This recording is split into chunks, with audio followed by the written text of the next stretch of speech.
आहा, काकडी म्हणलं की कोशिंबीर आलीच. बरं, काकडीची विविध प्रकार कोशिंबिरीचे करतो.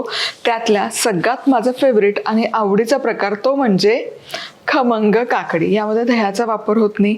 कोचवलेले म्हणजे काकडी कोचवत असतानाच त्या कोशिंबिरीचा असा कमाल सुवास तरवळतो घरात.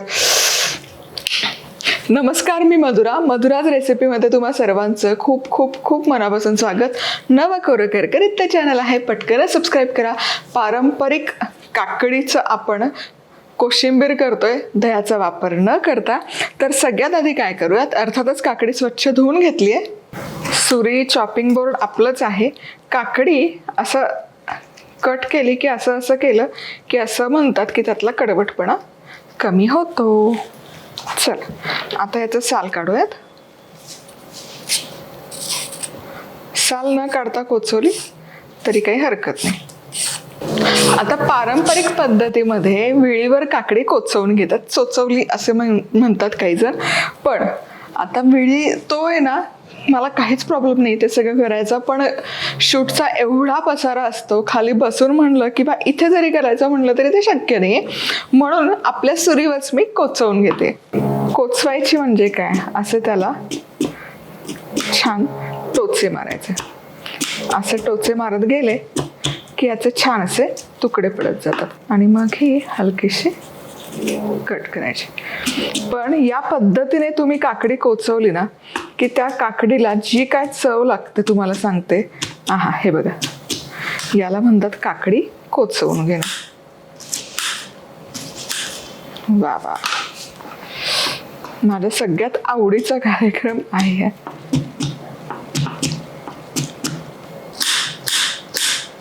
बरं, तुम्हाला कोचवून नसेल आवडत तर मग नॉर्मल चिरून घेतली तरी काही हरकत नाही. पण या प्रोसेसमध्ये त्याचा गर जो सुटतो आणि त्याची जी चव लागते, आहा हा. काकडी 2 काकड्या इथे कोचवून घेतला. आता यामध्ये पाव कप, 2 काकड्यांना पाव कप म्हणजे 4 चमचे भाजलेला शेंगदाण्याचा कूट, तितकाच ओल्या नारळाचा खप, साखर, मीठ आणि कोथिंबीर. आता हे सगळं मिसळूयात. वा,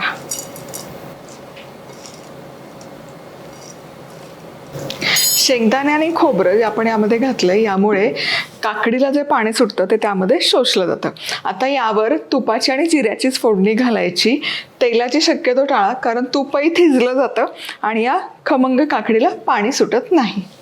तूप छान गरम केलं, यामध्ये जिरं, सुकी लाल मिरची ऐवजी हिरवी मिरची घालायची आणि मिरची तळून घ्यायची. म्हणजे तो स्वाद आहे ना, तो छान उतरतो तुपात तळलेल्या मिरचीचा. छान अशी चुरचुरीत झाली पाहिजे ही मिरची. थोडा कढीपत्ता घातला तरी चालेल.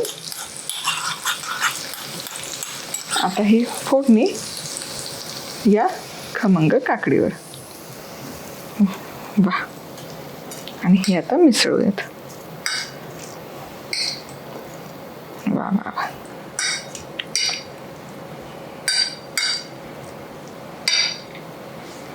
अगदी सात्विक प्रकार आहे. उपवासाला खाऊ शकता तुम्ही, ॲज अ सॅलड म्हणून हे खाऊ शकता आणि इतर भाज्या मग किसून चिरून यामध्ये घातल्या तरी चालेल.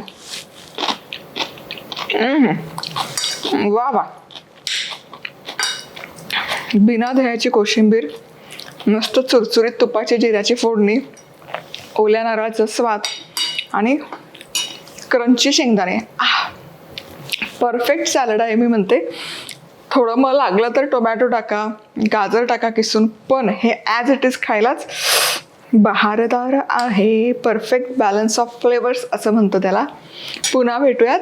तोवर मस्त राहा, खुश राहा, आनंदी राहा. सगळ्यात महत्त्वाचं, खात राहा.